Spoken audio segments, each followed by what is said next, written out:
Hi everybody and welcome back to Mindfully Trading, where I share educational videos about how to trade the Forex market, as well as an insight into my journey as a Forex trader.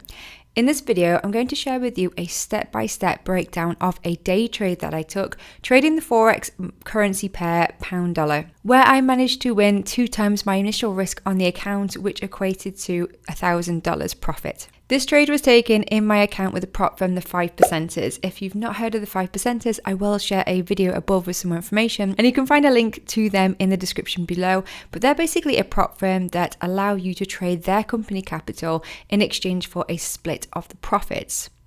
It's a great way to take advantage of an opportunity if you are a trader who struggles with lack of capital, but you have the skills necessary to make some money. I also took this trade in my personal live account as well that I have with my broker FXView. So if you want to see exactly how I managed to make 2 times my risk on this trade, day trading pound dollar, I was in and out in less than half a day, then keep watching this video. And if you're interested in more content like this, make sure you're subscribed to the channel below. All the resources that you're going to need, all the software that I use are in the description below, and let's get into the video.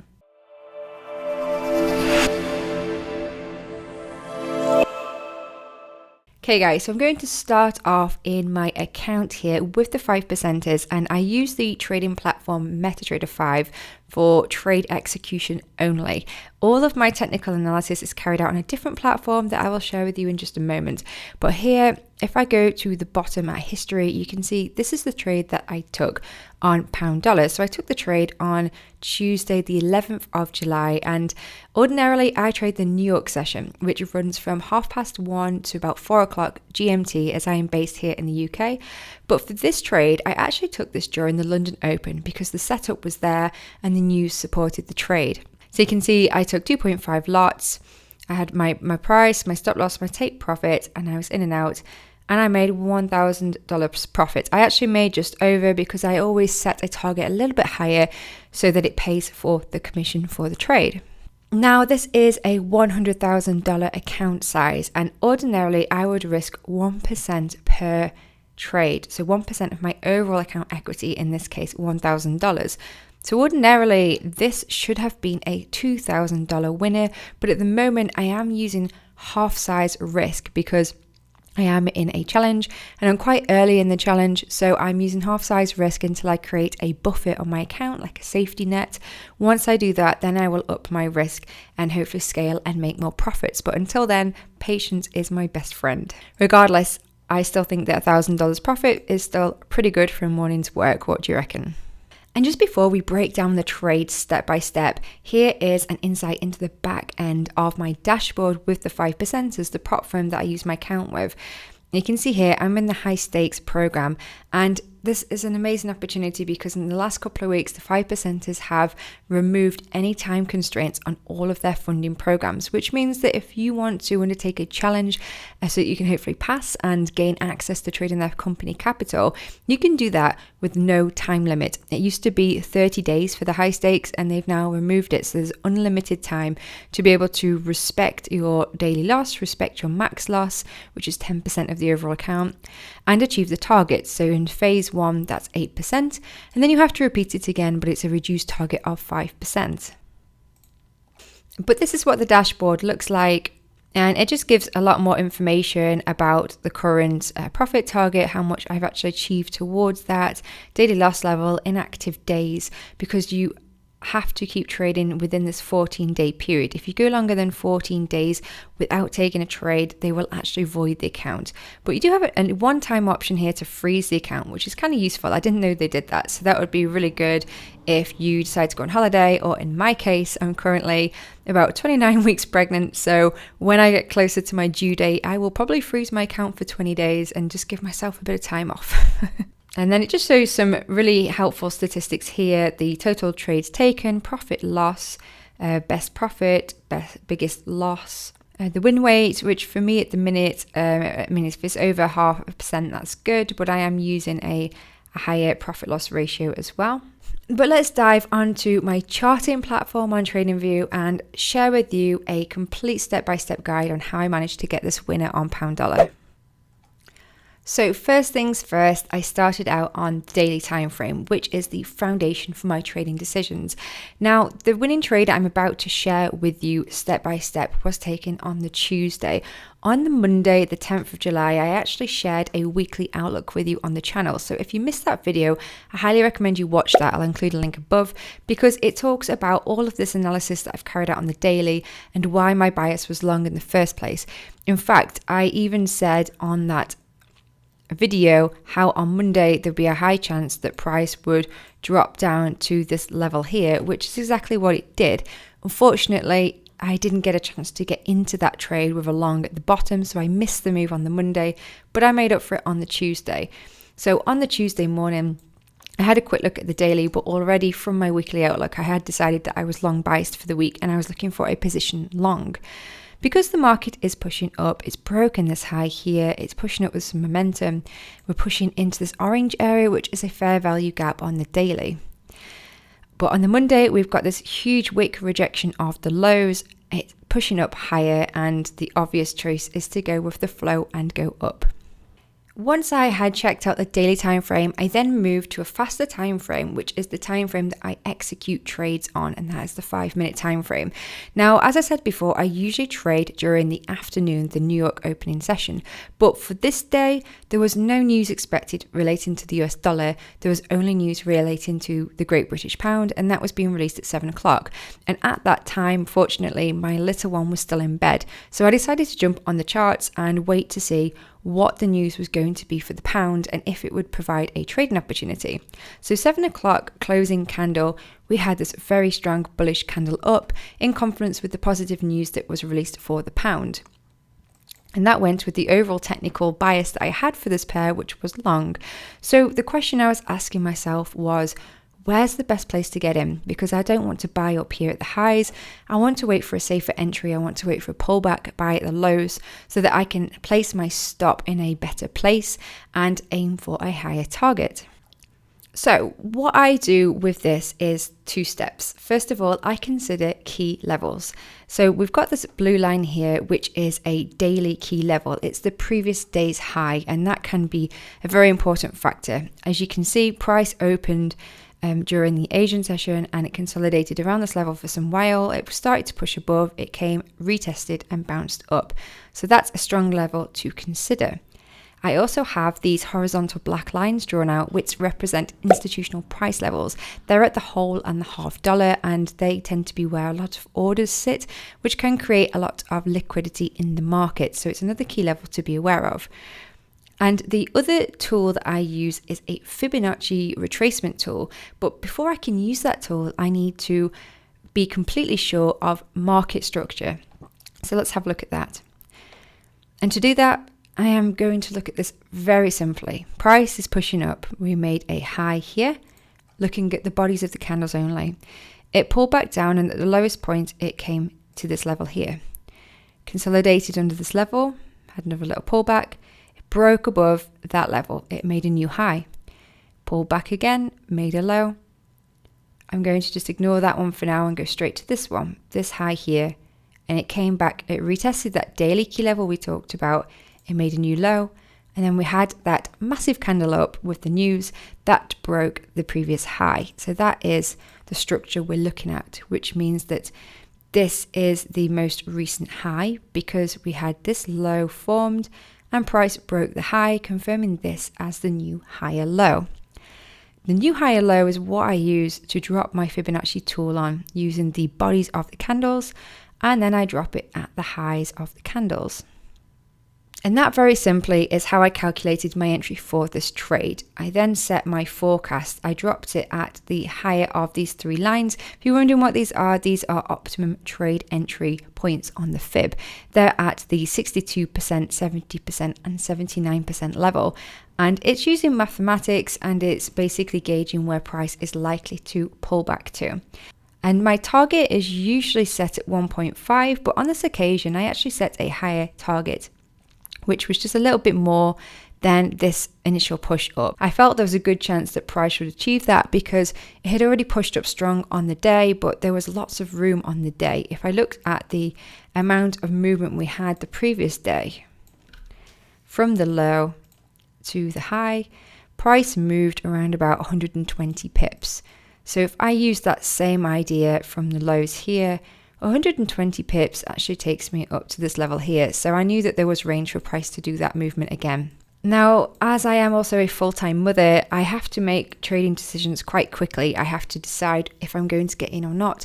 And I have to accept the decision that I make, because more often than not, my little one wakes up. And on this occasion, that's what happened. I could have waited to see what price would have done to try to get a more sniper entry to use a smaller stop. But I don't have the luxury of sitting in front of the charts for a long period of time, because after I had pretty much done this analysis, my little one started to wake up. So once I had decided this was my general plan, I set my trade in my account with the 5%ers. I set it in my live account with FXView. I set a trade alert down here and a trade alert up here so that if price crossed either my stop or my target, it would let me know. And then I walked away, and this is what it did.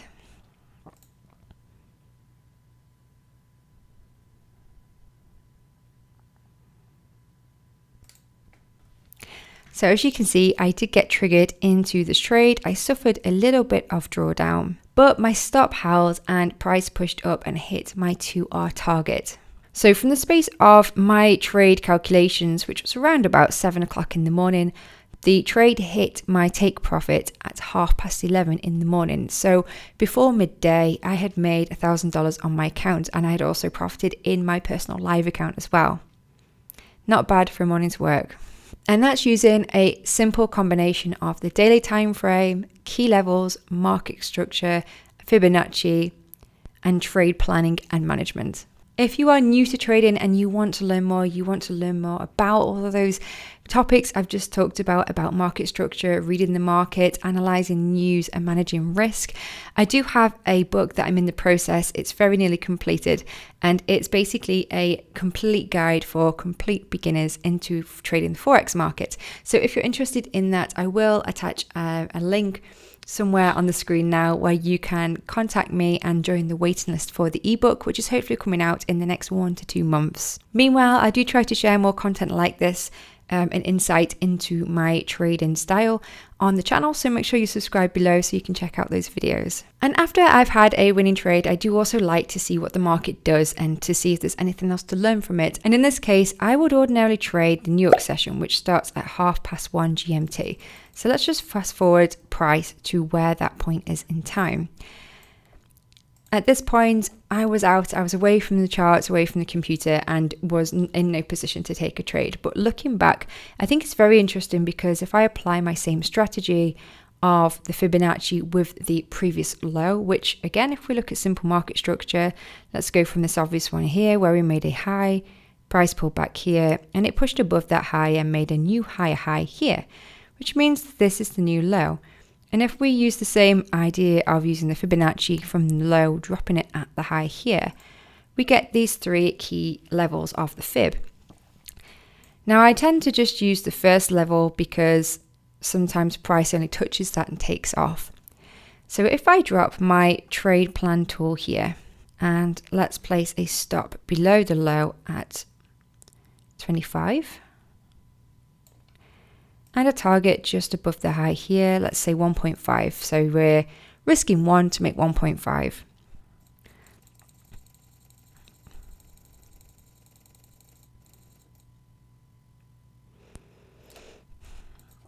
Price consolidates a little bit around these fib levels, and I do suffer a little bit of drawdown, but in the end, once again, there would have been another opportunity there for another winning trade, a way to capitalize on this volume, on this push that's coming for pound dollar. So I have to admit, I'm a little bit disgruntled I missed that, because that was a really nice sort of textbook trade for the strategy that I use, but you can't take them all, and you have to just be happy and content with what you actually do get out of the markets. So I have come out of my backtesting tool on TradingView, and now I am in current time. So if I go back to the daily time frame, and today, as I'm recording this, it's Wednesday the 12th of July. And you can see this previous candle, we had a very strong push up. So what I'm going to do is I'm going to just move this previous daily high level, apply it to the most recent one, and the same for the low. My price has come up into the middle of this fair value gap. It looks like at the moment it has come up and rejected this institutional price level because it's selling off, but the day is still open, the day is still long. If I dive to the 4-hourly time frame, it does give a little bit more information here. And I'm going to just update my charts in real time now just so you can see my process. So on the 4-hourly, I'm using that same idea of the Fibonacci, and that's what this box is. I'm just going to move this up in line with these current OTE fib levels.